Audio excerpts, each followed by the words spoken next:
Hey everybody, welcome to the NFR edition of the Score podcast. We've got these coming to you every single night after the go-round.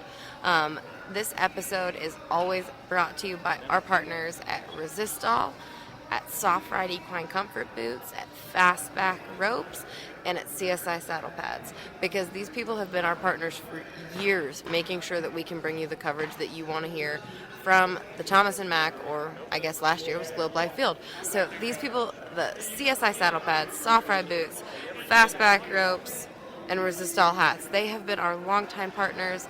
They have got presence here in Vegas. They are people that are counted on by the people that we talk to, that we work with, by the recreational team roper, by our whole community, and we are so grateful for them. So again, these episodes, CSI Saddle Pads, Fastback Ropes, Soft Ride Equine Comfort Boots, and Resistol hats.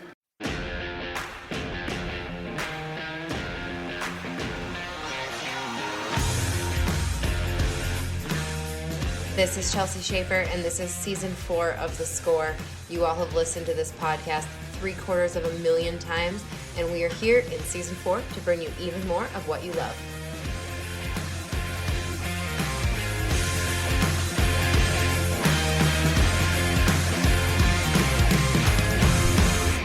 Hey, Caitlin. Hey, Chelsea. Welcome. Thank you for having me on your podcast today. Guys, we're recording. Yeah, Caitlin had me on the Breakaway Breakdown today from the National Finals of Breakaway Roping, and now we are on The Score, and Caitlin's here. Back on The Score. It's the home. The home is The Score. Yes, the Score is where it all started. It is. All right. Well, we're watching the barrel racing right now, because that's usually when we record the team roping podcast. So we just finished talking to Coleman Proctor and Logan Medlin. They won the round. Yeah, they had a great little run. That round was, I don't want to say the word depressing, but I'm sorry. Weird. I'm sorry, guys. It was. Yeah, it was. I depressing. wish everyone did a lot better. And I'm not one to talk. I'm definitely am not top 15 quality roper. Yeah. But watching it was kind of, my heart sank for all of them. Yeah, a leg placed tonight, 2 legs placed tonight, actually. So that's okay, though, because those guys got some money, too. Mm-hmm. So I am very happy for those guys. So yeah. You want to do the full rundown of what happened in the round, Caitlin? So, like Chelsea said, Coleman, Proctor, and Logan Medlin won the round. They were 3-8. Second was Ren Richard and Jeremy Beeler. They were 4 flat. Third was Clay Trine and Jake Long with a 4-1. So good to see them catching and doing good in the round. Fourth was Cody Snow and Wesley Thorpe with a 4-3. Fifth was Eric Rogers and Peyton Bray. They were one of those teams that got a leg in the round. They were 4-2 plus 5. And sixth was Quinn Kessler and Joseph Harrison. And unfortunately, Joseph got a leg as well to be 9-3 with that leg. So that's kind of how the round shaped up in round 5. Well, thank you, Caitlin. And this is an awesome. It's been a while since we got to visit with Coleman Proctor after winning a round. We were super excited to do that, even though he thinks we weren't. That's not true. We do love when Coleman wins because he makes our job pretty easy. He's well-spoken, and, he's Coleman. I don't need to tell anybody who Coleman Proctor is. Exactly. So, and Logan's just about as good of a guy as they make. So it was awesome to talk to these guys tonight, and congrats on their first round win together at the National Finals. So. Yeah. Yeah. More to come, more rounds, 5 more rounds after this. So 5 more rounds, and wow. then we'll give you all a break from hearing us every day. So yeah, sorry guys. Sorry. I guess we're not sorry. It's their choice to listen. It's true. So thank you guys for coming back daily you.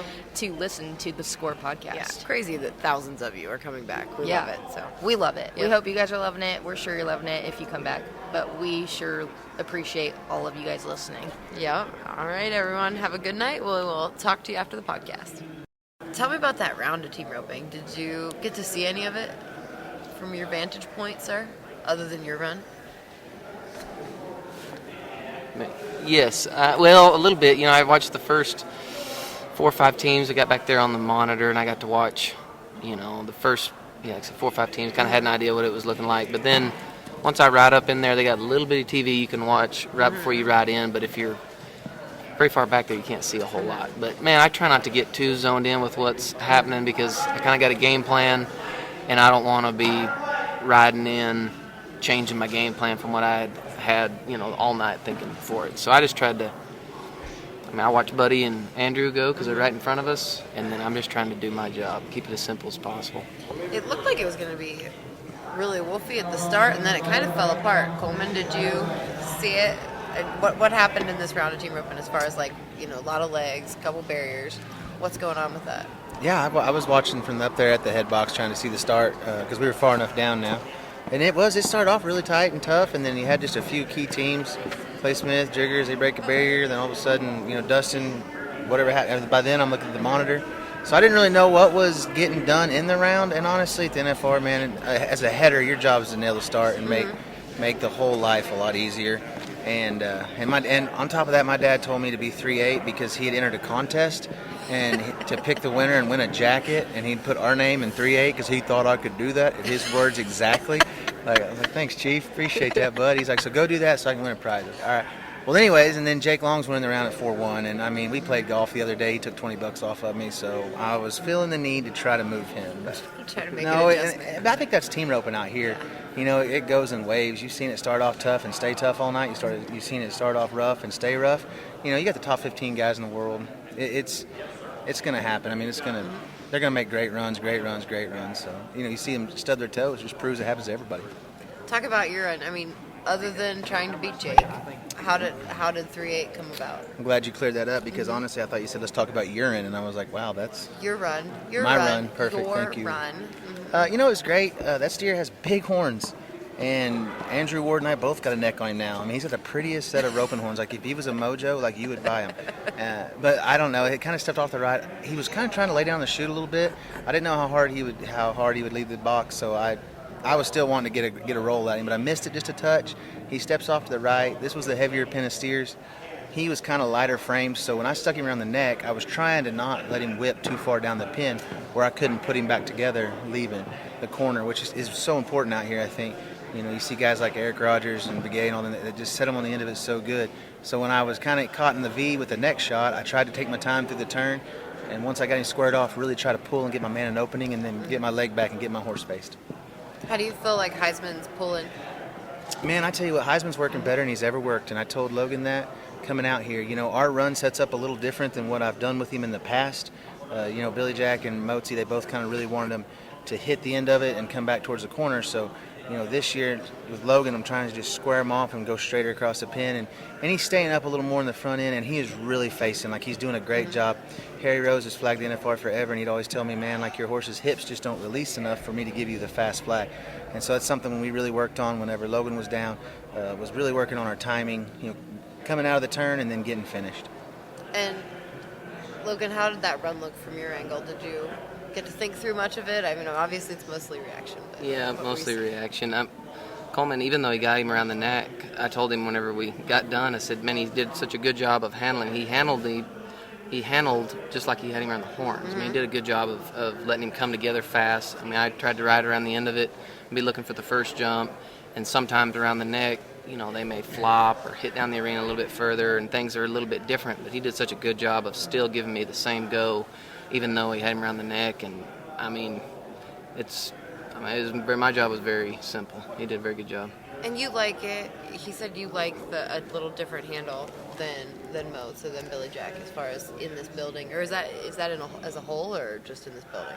Oh, I don't know. I'd say kind of As a whole, as a whole, you know. Yeah. I mean, that's kind of I know it's a different setup and stuff, but that's kind of the run that we made all summer. Obviously, maybe not 3.8, but whether you're 3.8 or 5.2 at Reno, it's the same type of go, and Coleman does a good job of translating it from the NFR to Reno, and that's kind of the same type of run we try to make. And I don't know if it's not to say they're wrong or I'm right. That's just what I heal best behind, and Coleman does a good job of adapting. And is it you, or is it Drago, or is it just a combination of how he works and how you row? I think kind of all of the above. I mean, I think Drago's really good at getting down the arena. He's fast. He can get to where I want him to be. And I heal better, you know, if I can push down the arena and get square behind him. You know, Drago will curl his head out of the way and give you a throw no matter what, and that's kind of what I shoot for. Man, to add to Logan's point, to not chance this being a long score versus short score. That his horse is so amazing because behind, we've tried to make the same run behind every head horse that I have. And this year, having to take Jesse James, my young horse, out on the road, there got to be spots there where my horse was going down the pin too much, and him and Drago be up around it trying. My job is to square him off and keep him in front and on the right side of him. And there was a lot of times his horse would have to make up for my horse being a little green and headed down the pin the wrong direction. And Drago really does a great job of compensating when I fall short on the teams. Mm-hmm. And Drago has never gotten to be in this building before, right? No, first time. Yeah. Did you? I mean, you were always thinking of riding him. You Yeah. weren't going to ride your colts or anything. No, It was just no. definitely going to be him. Yeah, no, he's something since I've had him. I mean, for the first 2 or 3 years that I had him, I never even got close to making the finals. But I always hoped and dreamed that I would get to ride him here because I just felt like he would match good in this building. Not to just sit here and brag about my horse, but he fits every situation. Please do. I've Yeah. never rode him where I thought he didn't fit, and I'm very thankful for that. I mean, he means make me tear up. He means the world to me and my family both, and to get to ride him in here finally has just been awesome. Yeah. And Heisman, I feel like you've had a bunch of great head horses, Coleman, over the last couple of years, but Heisman is your go-to here. And you had not the best luck on him before, but was the change that you guys made so much for the better with him? Is that what you're saying? Yeah, absolutely. I had a terrible finals here in 19, and just my performance, I just didn't rope very good, and I had him a little too tight coming in here.